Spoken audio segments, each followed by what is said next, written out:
Hello guys, Rikta অফিসিয়ালে সবাইকে স্বাগত জানাই। সকলের প্রণাম নিয়ে আজকের ভিডিওটি আমি আবার শুরু করছি।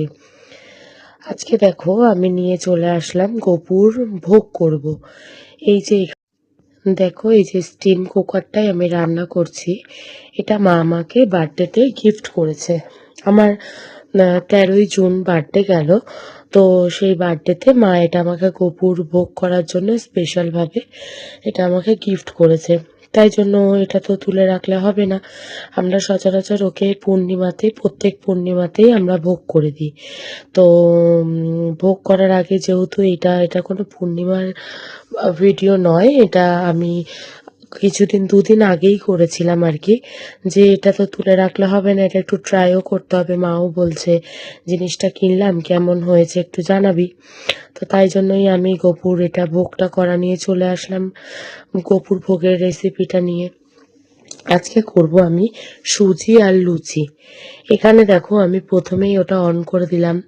এটা তো খুবই সহজ, এটা জাস্ট আর কি ইলেকট্রিকের বোর্ডে দিয়ে অন করে দিলেই হয়ে গেল। তো সুজিটা দিয়ে নিলাম, সুজিটা দিয়ে এটা একটু ভাজা ভাজা করে নিলাম। ভাজা হয়ে যাওয়ার পর যেরকম সুজিতে আমরা সচরাচর করি, জল দিয়ে দিই, জল দেওয়ার পরেই দিয়ে দিলাম নুন। ওর তো নুন বলতে কি আর কি সন্দক লবণ ইউজ করা হয়। দেওয়ার পরেই দিয়ে দিলাম চিনি।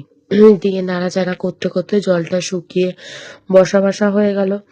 দিয়ে তারপরেই রেডি হয়ে গেল গোপুর সুজি। সুজিটা আমি তুলে নিলাম। তুলে নেওয়ার পর এদিকে দেখো আমার ময়দা মাখানোও হয়ে গেছিল। একা তো ভিডিওগুলো নিতে হয়, সবটা তো তুলে ধরা তোমাদের কাছে সম্ভব নয়।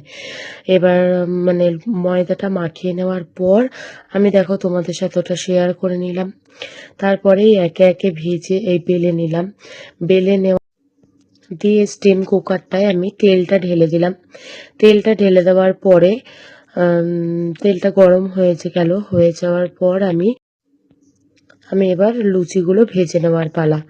লুচিগুলোকে এবার একে একে ভেজে নেব। বেশি করতে পারিনি, কেননা আমার এদিকে টাইমও ছিল না, তাড়াহুড়োও ছিল, আমার এদিকে কাজবাজও ছিল। ওই জন্য আমি 4টে মতন ভেজে নিয়েছিলাম। দিয়ে এবার এই যে দেখো গাইস, লুচিটা আমার ভাজা হয়ে গেছে। লুচি আর সুজি গোপুর ভোগ রেডি। এরপরেই যেটা কাজ, ওদেরকে তো স্নান করাতে হবে। স্নান করানোর টাইম হয়ে যাচ্ছে। প্রথমে আমার বড় গপুকে দিয়ে দিলাম। এখানে আমার 2টো গপু রয়েছে, আমার গপু রয়েছে আর দিদির গপু রয়েছে। ওদের একটু অসুবিধার কারণে ও আমার বাড়িতে রেখে দিয়েছে গপুটাকে। তাই 2 গপু সোনাকেই তো আমাকে যত্ন করতে হবে। তাই জন্য বড় গপু সোনাকে আমি চান করিয়ে নিলাম। দেখো ওদেরকে এই গরমে সচরাচর আমি বেশি বড় বড় জামা পরাই না। ওদের আমি ছোট ছোট আমার শাশুড়ির হাতে করা ইনার, আমাদের মেশিন রয়েছে, সেই ইনার পরিয়ে ওকে দেখো আমাদের হাতেই ইনার তৈরি করা, আর প্যান্টও আমাদের হাতেই তৈরি করা আমার শাশুড়ি মায়ের হাতে। এই যে ওরা চান হয়ে গিয়ে সুন্দর লক্ষ্মী ছেলের মতন সেজে গুজে রেডি হয়ে বসে পড়লো। এরপরেই নিয়ে নিলাম ছোট গপু সোনাকে। ছোট গপু সোনাকে এবার চান করিয়ে নেব। ওকেও ইনার পরাবো। আমরা গরমে সচরাচর জামা পরাই না। আমাদেরও যেরকম গরম আছে ওদেরও তো সেরকম গরম আছে। দেখো এই ভিডিওটা ছেলে আমাকে করে দিয়েছে। ওকে যতটা বলি ও ততটা আমাকে সুন্দর করে করে দেয়। ও তো ছোট না, ওকে যেটুকু বলি ও সেটুকু আমাকে যথেষ্ট হেল্প করে দেয়। 2 গপু সোনাই দেখো ইনার পরে জামা প্যান্ট পরে সুন্দর করে রেডি হয়ে বসে গেল। এরপর আমাকে আমার ফুল দিয়ে সাজানোর পালা। ওদেরকে এবার ফুল দিয়ে আমি সুন্দর করে সাজিয়ে নিচ্ছি। ওদের তো 12টার মধ্যে ভোগ দিতে হয়। তো অন্যদিন যেরকম থাকে আর কি, ফল বা সন্দেশ বা বাতাসা যেরকম জোগাড় করে সেরকম ভাবেই আমি ওকে দেওয়া হয়। তো দেখো তারপরে সেজে গুজে ওরাও সুন্দর করে চন্দনের টিপ পরে নিল। আমরা যেরকম একটা বাচ্চাকে যত্ন করি, ওদেরকেও তো একটু সেরকম ভাবেই যত্ন করতে হয়, তাই না? এবার ওদেরও আমরা যেরকম বাচ্চাদের কাজলের টিপ পরাই, ওরাও কিন্তু সেরকম চন্দনের টিপ পরে। তারপরে যাই হোক করে ওকে রেডি করিয়ে নিলাম।